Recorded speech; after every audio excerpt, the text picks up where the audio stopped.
E aí, pessoal, aqui é a Carol e nós estamos em mais um dia de gravação no nosso quadro Papo de Bíblia. Hoje nós vamos falar do Evangelho de Mateus, no capítulo 23.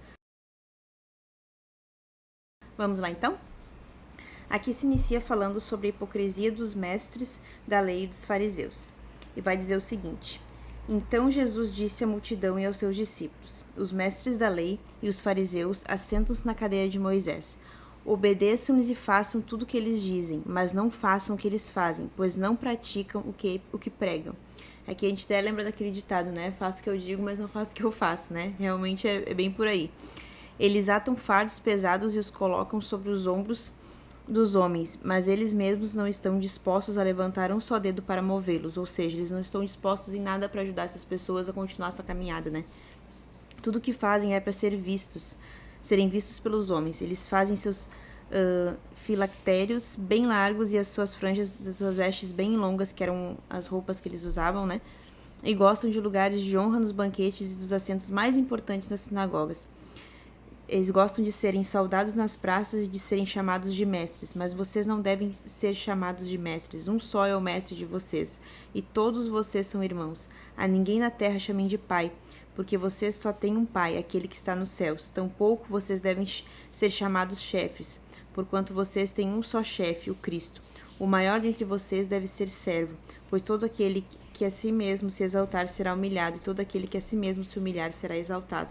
Ou seja, por que ele faz essa argumentação aqui em relação aos mestres, aos pais, aos líderes, né? Porque eles estavam usando aquela posição de serem chamados de mestres, de serem chamados de pai, de serem chamados de líderes para se engrandecer, para se exaltar. É dentro desse contexto que Jesus faz essa advertência, né?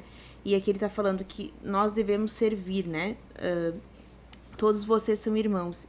E ele faz essa advertência na questão de não se exaltar, porque todos somos iguais, né? Nós temos sim as questões de autoridade, de hierarquia, mas nós devemos ser servos, porque Jesus, ele foi o maior servo que existiu. Ele desceu, se despiu da sua glória, veio até nós, assumiu seu corpo de um servo sofredor e morreu em nosso lugar. Ele nos serviu para que a salvação chegasse até nós, né? Ai de vocês, mestres da lei e fariseus hipócritas, vocês fecham o reino dos céus diante dos homens, mas vocês mesmos não entram nem deixam entrar aqueles que gostariam de fazê-lo. Ai de vocês, mestres da lei e fariseus hipócritas, vocês devoram a casa das viúvas e para disfarçar fazem longas orações. Por isso serão castigados com mais severamente. E vai seguir dizendo: Ai de vocês, mestres da lei e hipócritas, que percorrem terra e mar para fazer um convertido. E quando conseguem, isso aqui eu acho muito forte, vocês o tornam 2 vezes mais filho do inferno do que vocês, né? Eles estavam fazendo as pessoas se perderem. Ai de vocês, guias de cegos, pois dizem: se alguém jurar pelo santuário, isso nada significa. Mas se alguém jurar pelo ouro do santuário, está obrigado por seu juramento. E aqui ele vai fazer algumas comparações, você pode ler com mais calma depois, que eu vou dar uma resumida para o vídeo não ficar tão longo, que aqui ele tá comparando assim, ó, eles consideravam o que tinha no santuário de valor mais sagrado do que o santuário, e aqui Jesus vai fazer uma comparação: o que é mais sagrado? É o ouro do santuário ou é o santuário que santifica aquele ouro que está ali? Então, eu vou falar sobre vários juramentos que eles faziam, tudo com uma intenção em relação aos lucros, né? Ao que era mais valioso na questão financeira, né?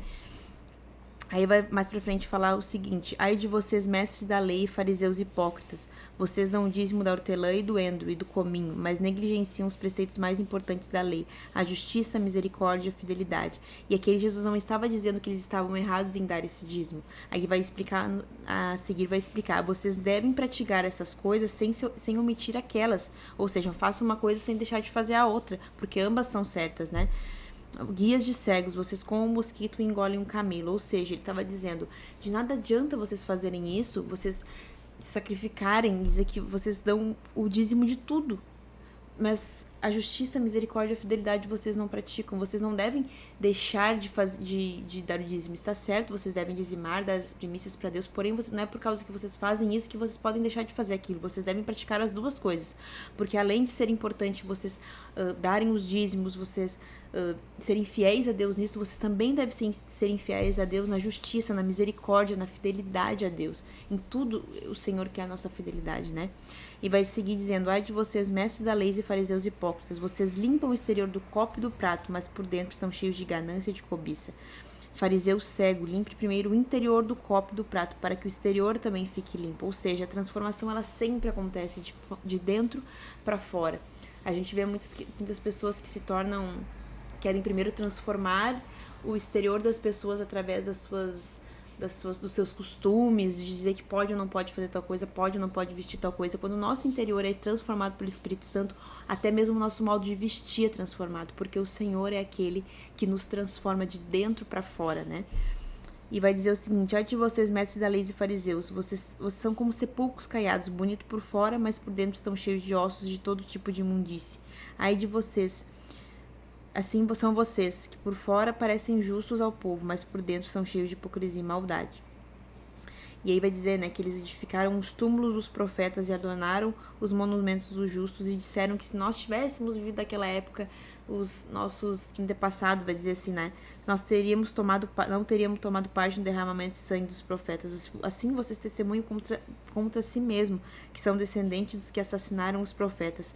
Acabam por encher a medida do pecado de seus antepassados. Daí vai dizer serpentes, raça de víboras, né, que é uma coisa que Jesus falava, João Batista também falava, né. Por isso eu estou lhe enviando profetas, sábios e mestres. A uns vocês matarão, a outros crucificarão, e a outros açoitarão nas sinagogas, e vocês perseguirão de cidade em cidade. E assim sobre você recairá todo o sangue do justo derramado na terra, desde o sangue do justo Abel até o sangue de Zacarias, filho de Baraquias, a quem vocês assassinaram entre o santuário e o altar. Aqui está se referindo a um profeta que foi assassinado entre o santuário e o altar, né? Eu lhes asseguro que tudo isso sobrevirá a esta geração. Deixa eu ler aqui mais ao final como é que diz. Jerusalém, aí vai fazer aquela exclamação tão conhecida, né, que eu virei a página antes de ler. Jerusalém, Jerusalém, você que mata os profetas e apedreja os que lhes são enviados. E aí fala esse trecho tão lindo que Deus fala para Jerusalém, né, ali através de Jesus, né, o próprio Deus falando, na verdade. Quantas vezes eu quis reunir os seus filhos, como a galinha reúne os seus pintinhos debaixo das suas asas, né?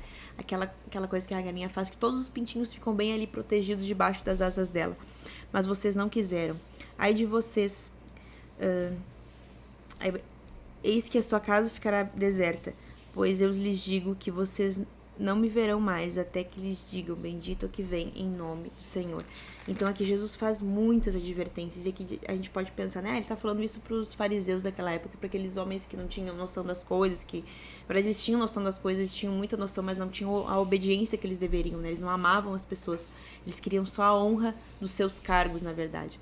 E a gente pode pensar que era só para eles, mas não, muitas vezes nós nos encaixamos no perfil do fariseu. Muitas vezes nós julgamos, muitas vezes nós queremos os lugares de honra, muitas vezes nós não queremos ser corrigidos, muitas vezes nós não queremos ser servos, muitas vezes a gente quer o altar, mas não quer os serviços mais simples, né? E a gente vê que muitas pessoas que hoje são grandes pastores, homens de Deus, muitas vezes eles tiveram que limpar o banheiro da igreja, e para eles estava tudo bem, eles faziam aquilo com amor, porque eles sabiam que mais importa é servir, e que se Deus tiver que levantar alguém, ele vai levantar. Mas a gente precisa entender que a gente é servo, que a gente está aqui para servir no que for necessário. Seja limpar um banheiro, seja levar uma comida para o necessitado, seja pregar uma palavra para 5, 6 pessoas, seja pregar para multidões, o que for necessário. O que Deus nos chamou para fazer é servir, é amar. É lógico que existem pessoas que têm missões específicas, em trabalhos específicos. Isso é realmente correto, deve-se ter essa direção mais específica em certas coisas.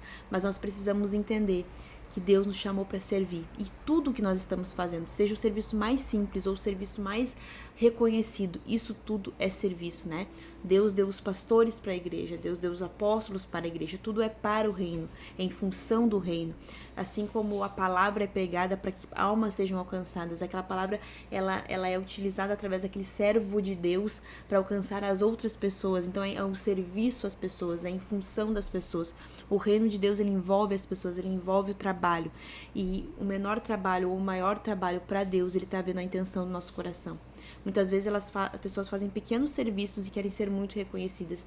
E às vezes pessoas fazem grandes serviços, mas têm a humildade de um servo que sabe que aquilo que ele faz é porque Deus está ali, Deus está com ele, Deus está capacitando. Então que o nosso coração seja humilde para reconhecer muitas vezes a nossa hipocrisia, o nosso pecado, o nosso erro e dizer: eu preciso melhorar. Eu preciso ser transformado de dentro para fora. Eu preciso praticar a justiça, eu preciso praticar a misericórdia, eu preciso praticar a fidelidade. Porque diz aqui, ó, os preceitos mais importantes da lei: a justiça, a misericórdia, a fidelidade. Para tudo isso a gente precisa ter amor. Porque o amor não é injusto, o amor tem misericórdia, o amor, ele é fiel. Se você vai ler outras passagens da Bíblia que falam sobre o amor, a Bíblia vai confirmar isso.